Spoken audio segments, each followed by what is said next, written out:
TEPPEN is certainly a unique and fun real-time card game, but one thing that a lot of players agree on is it's difficult to get into. It's a big departure from traditional card games, even ones that are already available on mobile, plus the tutorial system leaves a lot to be desired. So I set out to make a series that is based on beginners. So I asked people on social media, what's one thing that you wished you knew when you started playing TEPPEN? What's something that you learned way later on that you really wish you knew early on? And the response from you guys was tremendous. In fact, you sent me so many subjects to talk about that I can't really cram this into one video. So now you're getting a little mini series, all videos dedicated to advice for beginners on TEPPEN. This is part 1. Let's get started. The first thing that I want to talk about is a suggestion from Gerald Law, and here's what he said. He said he wants to know about the proper way to spend money and what to craft and what not to craft. This can actually be a video in its own right, but I'm going to try to simplify this as much as I can. In terms of spending your money, whether that is Zenny, which is the in-game currency that you get from completing missions and achievements, or you're actually spending some of your dollars to get jewels, which is the paid currency. Either way, the best use of your currency to open packs is for whatever the newest card pack happens to be. Right now, that is Haunted by Memories. It's the newest set that came out in the beginning of March. It contains a lot of cards that are using the new memory mechanic, which is just basically the more action cards you use in a match, the more powerful certain cards become. Basically, one action is one memory, and whenever you see specific cards with the memory mechanic, you'll understand what I'm talking about. Now, why am I recommending that you go with just the new card pack and not something like Core or some of the other previous sets that we've already had? And the answer is pretty simple. I'm sure if you've played card games before, you're familiar with a term known as power creep. And what that means is just that the newest content for a game tends to be the most powerful stuff when it comes to the shape of the metagame. And that's true in TEPPEN as well. A lot of memory-based decks are dominating the meta right now, to kind of go along with Zero, who's one of the new heroes that have been added. That's from Capcom's Mega Man franchise. And it just makes more sense to pull from a pool of cards that have more cards that are useful in the grand scheme of things. That's not to say that there are cards in Core, Day of Nightmares, The Devil's Awaken, and the Force Seekers that aren't useful. There definitely are, but it's smarter for you to go about buying in a bigger pool of cards that has the option to be more useful for you in the long run. That way you can just craft the smaller pieces, the older cards that you would need for a deck as you go. You're more likely to get what you need that way and be more efficient with your money. What to craft and what not to craft is a little more complicated because that depends on you. What kind of deck are you trying to make? What kind of player are you? What play style are you going for? What I would recommend is sticking to 1 to 2 decks if you're just starting out. It's way easier to build up to just a small number of decks than it is a wide range of them. So what I would recommend that you do is make the determination on something that you would like to play before you start building it. And the best way to do that is to go to the TEPPEN community Discord and the TEPPEN subreddit. There's a lot of really awesome people in this community who love to share their technology and explain why it works. If you go to the TEPPEN community Discord, you will see decks pinned in the individual character channels that have been vetted by talented players. And generally, if you ask a question about what's going on in the meta or a specific card or decks in a matchup, anything, people will get to you and try to help you as best as they can. That's the best way to go about it. Single out 1 or 2 decks and build towards those decks with your resources. That kind of rolls into the second point that I wanted to make, and that's specifically about crafting. Asian Swordmaster 1 wrote, "Crafting was a big one for me. Some of the easy to get souls at the start I spent on a few things that I didn't need. This one I still struggle with from time to time, figuring out which legendary to craft." There are some players who didn't even know that crafting was a thing because TEPPEN doesn't really do a good job of explaining how to go about doing that. I actually had a player reach out to me several months ago saying that he did not not know you could craft legendaries until I did a video about it.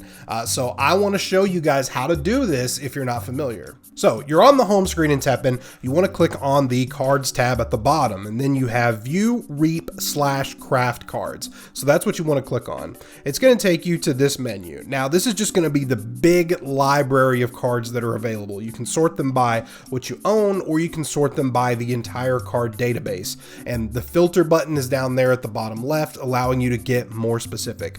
The number at the top right, that is your soul count. Souls are the currency that players use to craft cards.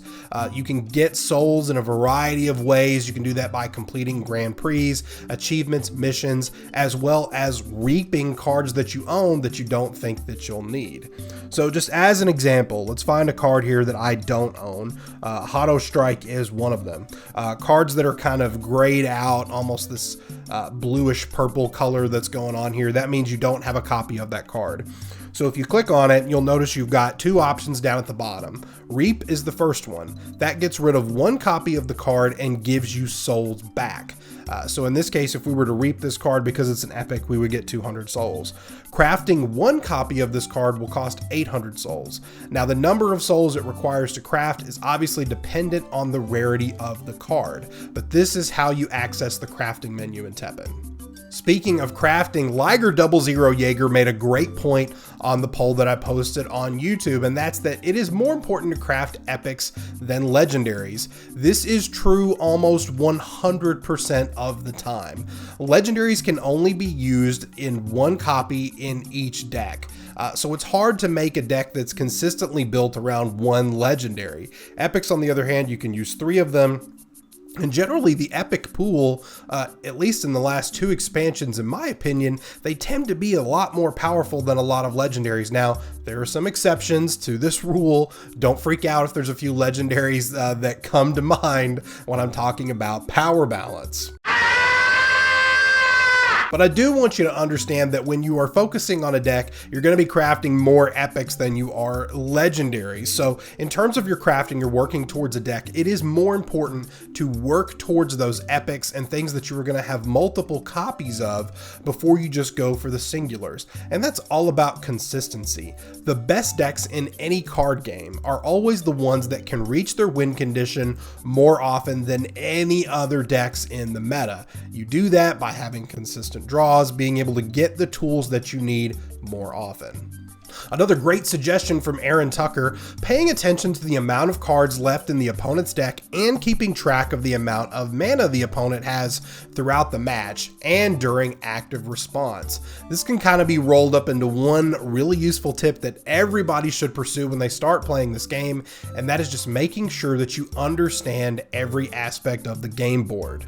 So when you first enter a match, you're going to be dealt your opening hand of 5 cards, and you're going to be given the choice of keeping these 5 cards or swapping them for an entirely new hand. You make your decision, and that's when the battle begins. Now, let's stop the clock here for just a second, and let's take a look at everything that's on the board at this point.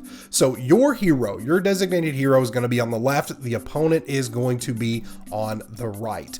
The 5 cards that you have displayed at the bottom of the screen, that's your hand. Anytime you play a new card, you will automatically draw another card from your deck to replenish it. This will continue until your deck runs out of cards. The resource you use to play cards are MP, or Mirage Particles. No, I'm not joking. You can see how much MP you have by the bar just underneath your hand. You'll notice here that every player has 4 MP at the start of a match, with me being able to reach a maximum of 5. Single color decks have a maximum MP total of 10, dual colors have 5, tricolors have 3. The health totals are displayed just underneath each hero, so you'll notice here for Rathalos and Wesker respectively, both beginning with 30 health points. You actually cannot go above 30, even if you were to use a card that would heal you in excess, the cap is 30 no matter what. 2 more numbers are underneath that health number. The number on the left is the number of cards that remain in that player's deck. The number on the right is the number of cards that's in a graveyard. You can't actually browse this or see, so if you want to know if something's in somebody's graveyard, you're just going to have to pay attention to it and keep track of it in your mind. You'll notice two more numbers in little gray shapes on both sides of the screen, one in the bottom left, one in the top right. That's your AP count. AP is the resource that you use to use your hero art, or think of it as your special move, finishing move, your super critical art, however you want to call it. You'll notice that the one on the left is for you, the one on the right is for your opponent.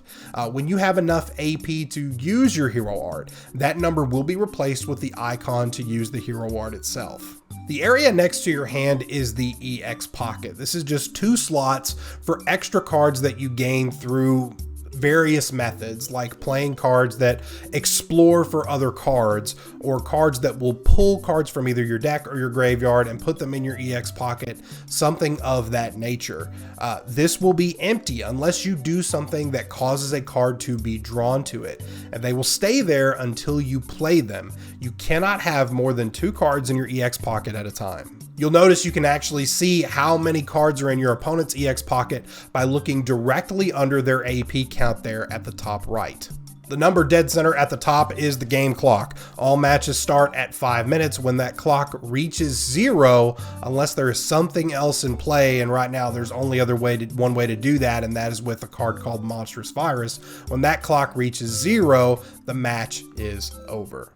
Now let's talk about active response. This is initiated anytime a player plays an action card that stops the game clock and begins a back and forth exchange of action cards between both players. In this situation that you can see here, the opponent is actually the one who initiated it with this Murderous Spikes card targeting my feline. Active response is the only time you can see the number of MP that your opponent currently has. You can actually see that at the top right where the AP count is normally displayed. You'll see right now Wesker has 2 MP.